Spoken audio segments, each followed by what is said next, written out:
नमस्कार, news India देख रहे हैं आप और आपके साथ मैं हूं मोनिका सिंह। तो जख्म कुछ ऐसे हुए कि फूलों पर सोया न गया, दिल जलकर राख हो गया, आंखों से रोया ना गया। वो एक दूसरे को प्यार करते थे, साथ जीने मरने की कस्में भी खाते थे। इतना प्यार कि एक दूसरे के बगैर रहना भी गवारा नहीं था। एक खरोच भी आ जाए तो सिरहन दोनों को महसूस होती थी। लेकिन एक वक्त ऐसा आया कि उसने अपनी जिंदगी खत्म कर ली। किसी ने अपनी पत्नी की हत्या कर दी तो किसी ने पति को ही मौत के घाट उतार दिया। आखिर कोई इतना ज्यादा बेरहम कैसे हो सकता है? समाज में इस तरह का चलन क्यों बढ़ता जा रहा है? इस तरह की स्टोरीज क्यों आ रही हैं? क्यों हत्या की वारदात सामने आ रही हैं? वो कौन सी परिस्थितियां होती हैं जब लोग अपनी जिंदगी को खत्म करने का फैसला कर लेते हैं? सवाल उठता है कि आखिर पति पत्नी के बीच अविश्वास की खाई इतनी गहरी और चौड़ी क्यों होती जा रही है? क्यों पत्नी पति एक दूसरे के जान के दुश्मन बनते जा रहे हैं? आखिरकार दिन ब दिन परिवारों में इतनी कड़वाहट क्यों सामने आ रही है? क्यों कपल्स एक दूसरे के जान के दुश्मन बनते जा रहे हैं? क्यों जान देने और जान लेने की नौबतें आ रही हैं? ये वो तमाम सवाल हैं जिनके ऊपर समाज को नए सिरे से सोचने की दरकार है।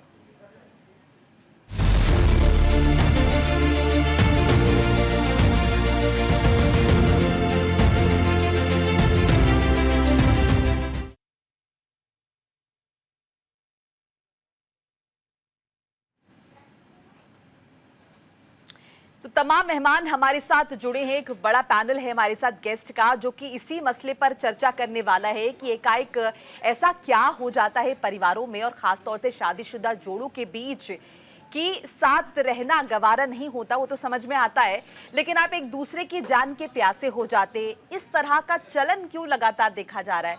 इस पर बात करने के लिए हमारे साथ डॉक्टर कोपल रोहतगी हैं, जो कि मनोचिकित्सक हैं। आपका बहुत बहुत स्वागत मैं करना चाहूंगी। प्रियंका राणा जी हमारे साथ हैं, जो कि सामाजिक कार्यकर्ता हैं। शीबा असलम फहमी हमारे साथ हैं, ये भी सामाजिक कार्यकर्ता हैं। इनके अलावा कुछ और खास मेहमान भी जुड़ेंगे जिनका तारुफ मैं कराती रहूंगी बीच बीच में। लेकिन चूंकि सबसे पहले शुरुआत प्रियंका राणा जी से ही कर लेते हैं, अक्सर आती रहती है हमारे स्टूडियो। प्रियंका जी, आप भी लगातार इस तरह के केसेस देख रही हैं और ये काफ़ी हैरान कर देने वाला लगता है। आखिर ऐसी क्या परिस्थितियां होती होंगी? क्या वो माइंडसेट होता होगा जिसकी वजह से एकाएक अगर हम देखें तो कपल जो साथ रह रहा है, जिसने जीने मरने की कस्में खाई, क्योंकि बहुत सारे केसेस तो अगर आप देखेंगे लव मैरिजेस के भी है, सो वो एकाएक सिचुएशन चेंज हो जाती है, उसके बाद इस तरह के केसेस, एक दूसरे की हत्या। देखिए मोनिका, ये केसेस कोई अभी रिसेंटली नहीं आ रहे हैं, ये पहले से होता आ रहा है। हाँ, ये है कि आजकल सोशल मीडिया और प्लेटफॉर्म्स ज़्यादा हो गए हैं, जिससे ये चीज़ें वायरल ज़्यादा होती हैं। लेकिन अगर आप देखेंगे तो पहले भी इस तरह के केसेस आते थे। और सिर्फ लव मैरिज में कहती हूँ, आजकल तो इतना ज़्यादा लोग लिव इन में भी रह रहे हैं, और आपका लव मैरिज, अरेंज मैरिज हो, महिलाएं भी जागरूक हैं, सहनशीलता कम हो रही है। पहले जो महिलाएं हैं वो अपने अधिकार मांगती नहीं थी, अब मांगने लगी हैं, तो शायद इस वजह से भी ये सब चीज़ें हो रही हैं। लेकिन कहीं ना कहीं कुछ चीज़ें ऐसी हैं जहां पर मेंटल हेल्थ भी हमें देखना पड़ेगा। कहीं ना कहीं जो है वो भी अफेक्ट कर रहा है। तो ये चीज़ हम इग्नोर नहीं कर सकते हैं, क्योंकि इतना ज़्यादा एग्रेशन आजकल चाहे महिला हो चाहे पुरुष है, दोनों में ही बढ़ रहा है। छोटी छोटी बातों पर आप सोचिए कि आप हथियार उठा लेते हैं, तो ये कोई आम बात नहीं है। ये कहीं ना कहीं आपका मेंटल हेल्थ इफेक्ट कर रहा है। और साइकोलॉजिस्ट, और एक्चुअली क्या है ना, हम जो डिप्रेशन है हमारे समाज में आज भी मानसिक बीमारियां जो हैं वो एक्सेप्ट की ही नहीं जाती हैं। वो ये सोचा जाता है कि ये तो भाई, अगर हम किसी डॉक्टर के पास चले गए या इस तरह की चीजें, लड़ाई झगड़े हो रहे हैं और हमने डॉक्टर किसी से काउंसलिंग ले ली तो बेइज्जती हो जाएगी, समाज क्या कहेगा, हमें पागल लोग समझेंगे। पर ऐसा नहीं है। ये बहुत अहम चीजें हैं जिसको हम इग्नोर करते हैं। लेकिन कहीं ना कहीं रिश्ते तार तार हो रहे हैं, तो सहनशीलता, और मैं ये कहूंगी कि बहुत सारे मुद्दे, अगर, क्योंकि 3 तरह के केसेस होते हैं। एक डोमेस्टिक वायलेंस के केस होते हैं, एक दहेज प्रताड़ना के केस होते हैं, एक सेक्स और लस्ट के केसेस भी होते हैं। तो हर एक केस को आप अलग अलग चीज़ें उसको स्टडी करनी पड़ती हैं और उनको देखना पड़ता है कि आखिर वो क्या है। आजकल देखिए, महिलाएं भी पैसे के पीछे भी काफ़ी हैं। मैं ये नहीं कहूँगी कि महिलाएं अपराधी नहीं होती हैं, पहले भी होती थी, अब है। लेकिन फिर भी मैं ये कहूँगी 99% केसेस आज भी महिला प्रताड़ित है। क्योंकि अगर आपने देखा होगा कि हम किस तरह से पहले भ्रूण हत्या, सरकार ने बेटी बचाओ बेटी पढ़ाओ अभियान स्टार्ट किया, वो इसीलिए स्टार्ट किया क्योंकि आप देखिए सती सिस्टम और कहाँ से एक लंबा सफर तय करके आज हम अधिकारों अधिकारों की लड़ाई में बहुत सारे कानून ऐसे बने हैं जिसकी वजह से आज उनको अधिकार मिला है, एक सम्मान मिला है, लेकिन फिर भी वो जो कानून है वो जमीनी तौर पर इम्प्लीमेंट नहीं होते हैं। तो कहीं ना कहीं जो है वो सिस्टम की भी कमी है। तो बहुत सारे लूप होल्स हैं, वो चाहे पुरुष हो चाहे वो आप महिला हो, अगर सिस्टम नहीं काम करता है, आप थाने में चले जाइए, पुरुष कहता है हमारी कंप्लेन नहीं लिखी जाती, वहीं महिला भी कहती है कि जी हमारी भी कंप्लेन नहीं लिखी जाती। तो कहाँ पे है? कितनी बार केसेस ऐसे आए जिसमें लॉयर्स ने और सभी सामाजिक कार्यकर्ता ने ये चीज बोली कि कोर्ट के अंदर जो है पैसा भी चलता है, घूसखोरी चलती है, चाहे आप पुलिस थाने चले जाइए वहां पे घूसखोरी चलती है। तो वो सब चीजें वो दोनों ही फेस कर रहे हैं, वो महिला भी फेस कर रही है और पुरुष भी कर रहे हैं। लेकिन हमारे समाज के अंदर ज्यादा कमाने वाला कौन है? पुरुष है। तो कैपेसिटी किसकी है इन सब चीजों को खरीदने की? तो वो पुरुष की है। तो बहुत सारी चीजें हैं, बहुत सारी, जब आप फ्रस्ट्रेट हो जाते हो, जब आप सहते सहते थक जाते हो, तो फिर महिला क्या करे? फिर महिला अपने सेल्फ डिफेंस के अंदर हथियार उठाती है, हाथ उठाती है, वो वीडियो वायरल हो जाती है। अभी रिसेंटली 2-3 केसेस मैंने देखे जिसमें पति कह रहा है कि ये देखिए बाहर पत्नी मुझे पीट रही है, जबकि फिर मैंने पत्नी का पक्ष सुना तो उसमें पत्नी कह रही है कि अंदर इसने पीटा, बाहर जाकर के जो वीडियो है उसको एडिट करके डाल दिया, उसमें ये दिखा रहे हैं कि एक्सपेक्टेशंस नहीं है ना, महिला कैसे मार सकती है, ये भी है। बिल्कुल बिल्कुल। शीबा असलम जी भी हमारे साथ हैं। शीबा जी, आपको लग रहा है कि कानून तो है लेकिन कानून का गलत इस्तेमाल भी हो रहा है? और जी चलिए एक बार कोपल जी का रुख कर लेते हैं। कोपल रोहतगी हमारे साथ है, मनोचिकित्सक है, क्योंकि मनोचिकित्सक की भी अहम भूमिका होती है। तो कोपल जी, आपको लग रहा है कि कहीं ना कहीं अगर हम देखें स्ट्रेस लेवल एक बड़ी वजह है, लोग ज्यादा एम्बिशियस हो रहे हैं, ये एक बड़ी वजह है। क्या आपको वो एक बड़ी वजह नजर आती है जिसकी वजह से रिलेशंस जो है वो इस तरह से खराब हो रहे हैं? एक्चुअली आजकल की दुनिया में जैसे आप कह रही हैं, स्ट्रेस तो बहुत बढ़ रहा है और ज़रूरी नहीं है कि कोई बहुत बड़ा स्ट्रेस हो हमारी लाइफ में, पर आजीवन जो रोज़ छोटे मोटे स्ट्रेस होते हैं वो भी काफ़ी होते हैं रिश्तों में कुछ ना कुछ स्ट्रेन लाने के लिए। और ये स्ट्रेन अक्सर तब आता है जब हम अपनी मन की जो बात है वो पूरी तरीके से नहीं बता पाते हैं। क्या होता है कि हम समझते हैं कि हमारा जो पार्टनर है, हमारे जो हस्बैंड या वाइफ है, वो हमारी सारी बातें जो है वो मन में से जान ले, वो हमारा मन पढ़ ले, पर अक्सर ऐसा होता नहीं है। तो काफ़ी समय जब वो कंफर्टेबल नहीं होते अपने पार्टनर के साथ या वो कम्युनिकेशन नहीं इस्टेब्लिश हो पाती है, स्पेशली जो शुरुआत होती है किसी भी रिलेशनशिप में, अगर ये डेफिसिट शुरुआत में ही आ जाता है तो आगे चल के इसमें और दिक्कतें आने लग जाती हैं। और जब भी कोई भी इंसान स्ट्रेस्ड होता है किसी भी रूप में, चाहे वो फाइनेंशियल स्ट्रेन हो, जॉब रिलेटेड स्ट्रेन हो या पारिवारिक स्ट्रेन भी हो, तो कहीं ना कहीं हमारे जो निजी रिश्ते हैं, हमारे जो क्लोजेस्ट रिलेशनशिप्स होते हैं, उसमें कहीं ना कहीं ये बाहर निकल के आता है। तो जब ये होता है कि स्ट्रेन जो है, हमारा जो स्ट्रेस है, हम उसके साथ डील नहीं कर पा रहे हैं, तो उसकी वजह से हमारा मूड चिड़चिड़ा रहता है, हम दुखी रहते हैं, हमें गुस्सा आ जाता है, तो सब निकलता है हस्बैंड या वाइफ पे। तो इसमें मैं यही कहना चाहूँगी कि एक तो स्ट्रेस का, जब भी स्ट्रेस आप किसी चीज़ के साथ डील कर रहे हैं तो उसका तुरंत से तुरंत कुछ ना कुछ हल निकालना है, उसके बारे में बातचीत करनी है। अक्सर हमारी छोटी मोटी जो दिक्कतें होती हैं वो भी बातचीत करने से उसी समय हल हो सकती हैं, पर जब वो बातें मन में घर कर लेती हैं, वो बढ़ती जाती हैं, तो वो बिल्कुल बरसती हैं, फिर वो निकल के आता है, उस समय अग्रेशन बाहर आता है, चाहे वो वर्बल अग्रेशन ही हो, गाली गलौच हो या डांटना हो, और फिर जब वो वर्बल अग्रेशन से बात नहीं बनती तो वो फिजिकल एग्रेशन में ट्रांसलेट हो जाता है। तो यहाँ सबसे ज़रूरी यही चीज़ है कि आप अपने पार्टनर से, अपने हस्बैंड वाइफ से, अपने गर्लफ्रेंड से, बॉयफ्रेंड से आप अपनी मन की बात डिस्कस करें, शेयर करें, तभी कुछ आगे हो सकता है। बिल्कुल। हमारे साथ प्रोफेसर वंदना पांडे भी जुड़ी हैं, डीन है गौतम बुद्ध यूनिवर्सिटी से। बहुत बहुत स्वागत आपका भी मैं करूंगी वंदना जी।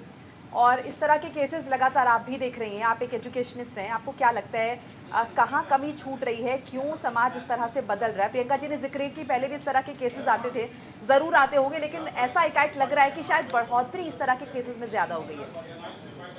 मैंने अभी जो सामाजिक कार्यकर्ता हैं और मनोचिकित्सक दोनों लोगों की बातें सुनी और मैं उनकी बातों से सहमत हूँ कि जो स्थितियां हैं वो दिन पर दिन बहुत विकराल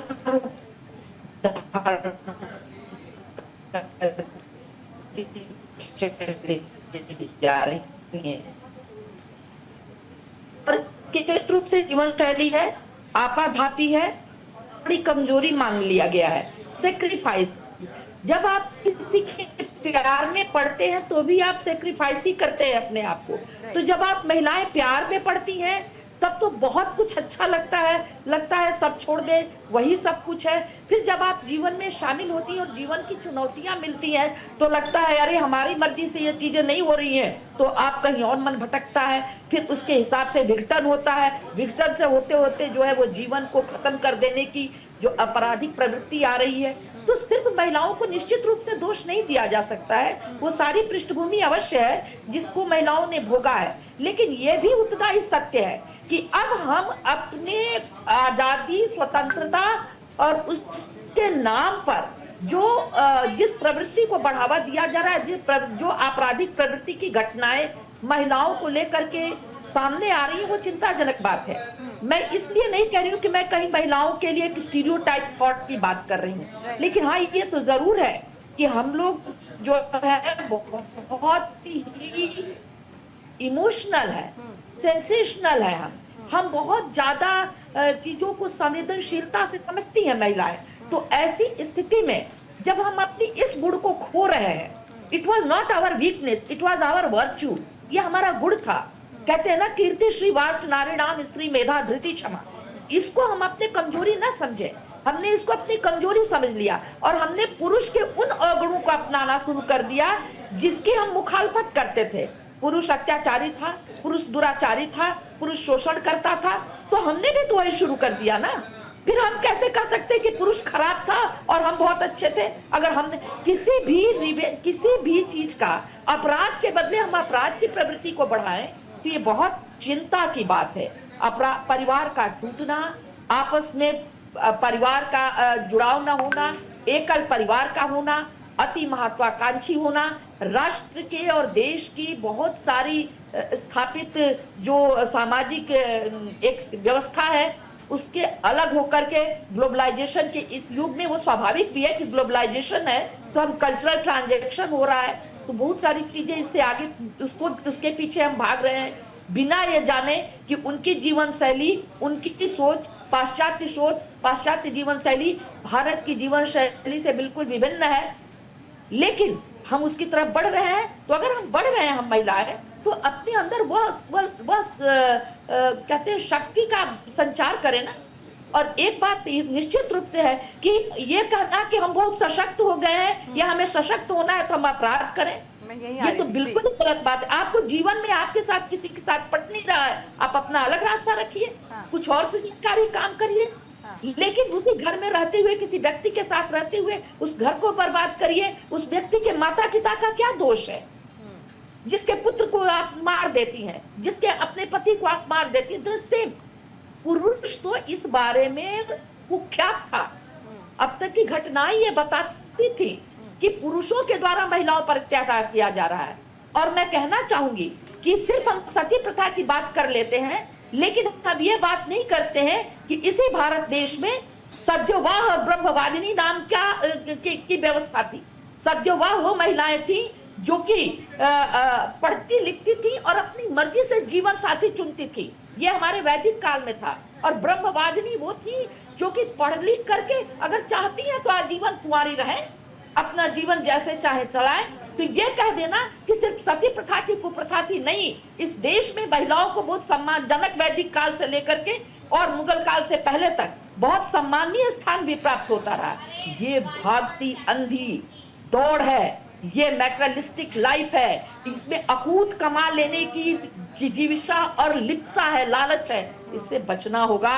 परिवार टूट रहे हैं, एकल परिवार से क्राइम बढ़ रहा है। आपको नहीं लगता वंदना जी, खाली जिम्मेदारी परिवार चलाने की सिर्फ एक महिला पर ही क्यों आनी चाहिए? कोई जुड़ाव ही नहीं है, ये परिवार के प्रति दायित्व का बोध नहीं है। हमसे पहले जो दो लोगों ने जिन बातों को उठाया, बहुत सही बातों का आप लोगों ने उठाया कि, लेकिन ये कह देना हम अपने मूलभूत गुणों को क्यों छोड़ रहे हैं? हमने अपने नारी सुलभ गुणों को अपनी कमजोरी क्यों मान लिया?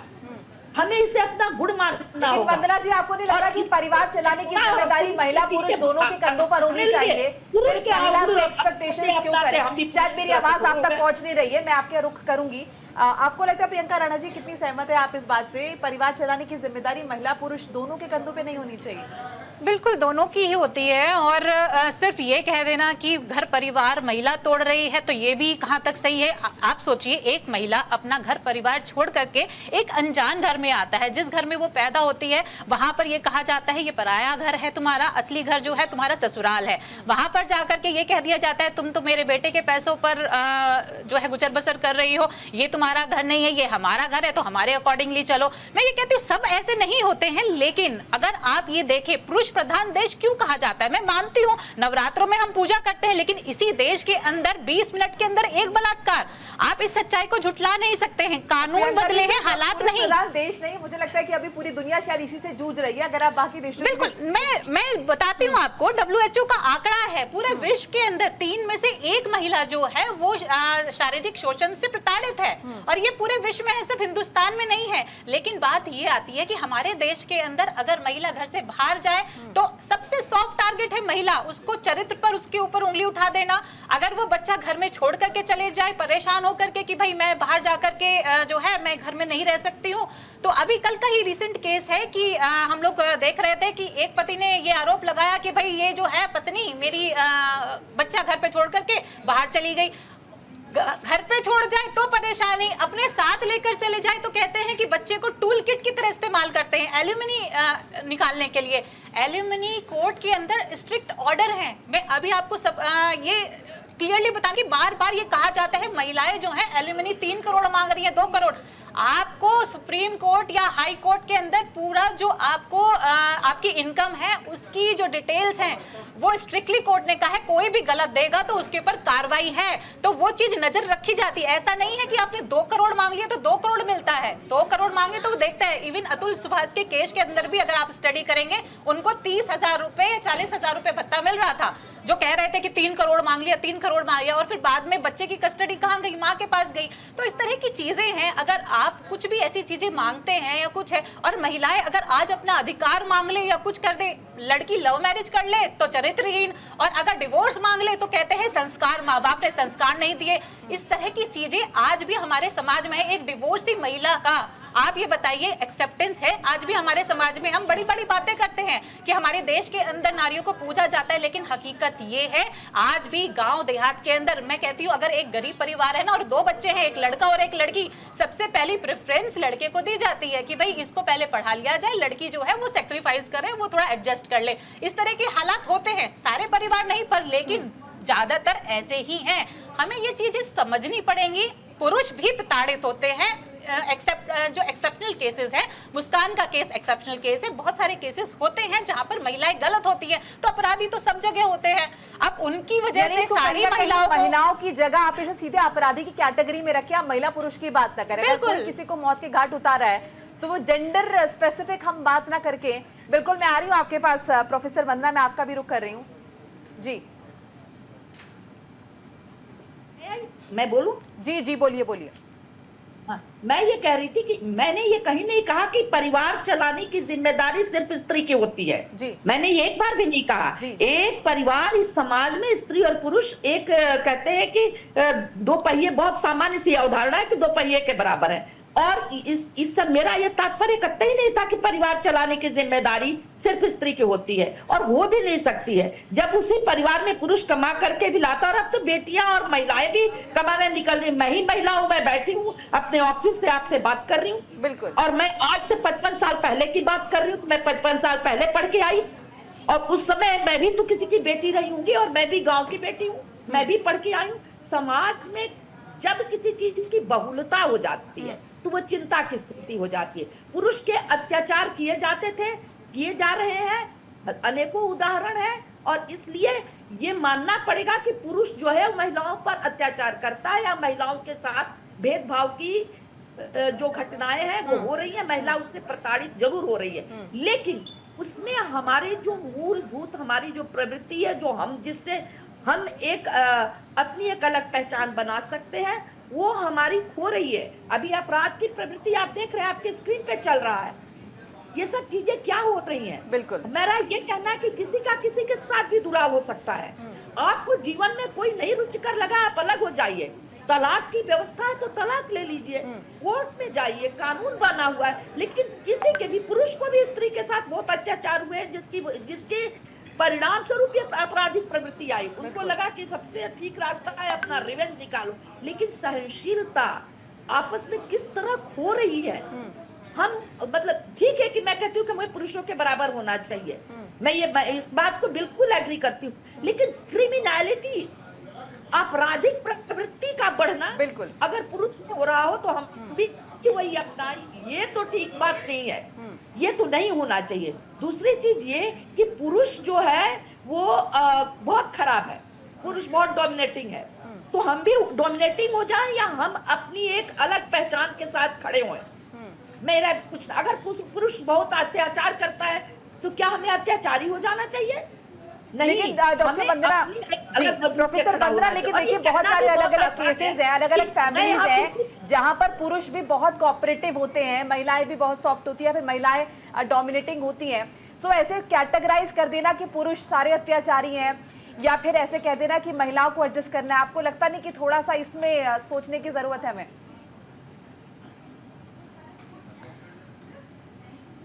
जी, मुझसे प्रश्न है? जी जी, आप ही से बात करिए। मोनिका जी, मुझसे प्रश्न है? जी जी जी, प्रोफेसर वंदना, क्या बताइए?